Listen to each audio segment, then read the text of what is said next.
ജോയി വാക്കിനർത്ഥം സന്തോഷമെങ്കിലും ഈ മുഖം മലയാളികൾക്ക് തീരാ നൊമ്പരമാണ്.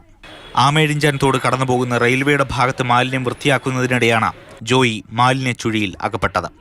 അമ്മയ്ക്ക് മരുന്നും സംരക്ഷണവും നൽകാനായിരുന്നു ആരും ചെയ്യാൻ മടിക്കുന്ന ജോലികൾ പോലും ജോയി ഏറ്റെടുത്തത്. ജോയിയുടെ കരുതൽ നഷ്ടമായ കുടുംബത്തെ സർക്കാർ ചേർത്തു നിർത്തി. 10 ലക്ഷം രൂപ ധനസഹായം നൽകി. വീടും സ്ഥലവും ഒരുക്കാനുള്ള നടപടികളും പുരോഗമിക്കുന്നു. എന്നാൽ റെയിൽവേയും കേന്ദ്ര സർക്കാരും ജോയിയുടെ കുടുംബത്തോട് കാണിക്കുന്നത് കടുത്ത അനാദരവ്.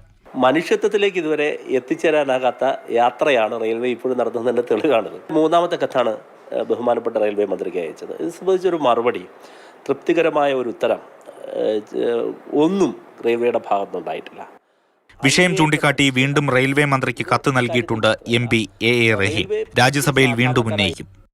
ജോയിയുടെ കുടുംബത്തിന് 20 ലക്ഷം രൂപ വരെ നഷ്ടപരിഹാരത്തിന് അവകാശമുണ്ടെങ്കിലും അത് നൽകാൻ റെയിൽവേക്ക് നേരിട്ടാകില്ലെന്നാണ് അവരുടെ വാദം. ഇത്തരം കേസുകളിൽ 2 വർഷം വരെ കാലതാമസമുണ്ടാകാം. കേന്ദ്ര സർക്കാരും സംസ്ഥാന സർക്കാരുമായി ബന്ധപ്പെട്ട് നഷ്ടപരിഹാരം വേഗത്തിലാക്കാനുള്ള നിയമപരമായ നടപടി ഡിവിഷണൽ റെയിൽവേ മാനേജർ തലത്തിൽ നടത്തുമെന്നും അധികൃതർ അറിയിച്ചു. ജോയിയുടെ മരണത്തിൽ റെയിൽവേക്കുണ്ടായ വീഴ്ചയുടെ ഉത്തരവാദിത്വത്തിൽ നിന്ന് അവർക്ക് ഒഴിഞ്ഞുമാറാനാകില്ല. അതുകൊണ്ട് ജോയിയുടെ കുടുംബത്തെ സംരക്ഷിക്കുന്ന, കരുതുന്ന നിലപാട് റെയിൽവേയുടെ ഭാഗത്ത് നിന്ന് ഉണ്ടാകണം. AK Stephin, Mathrubhumi news, Thiruvananthapuram.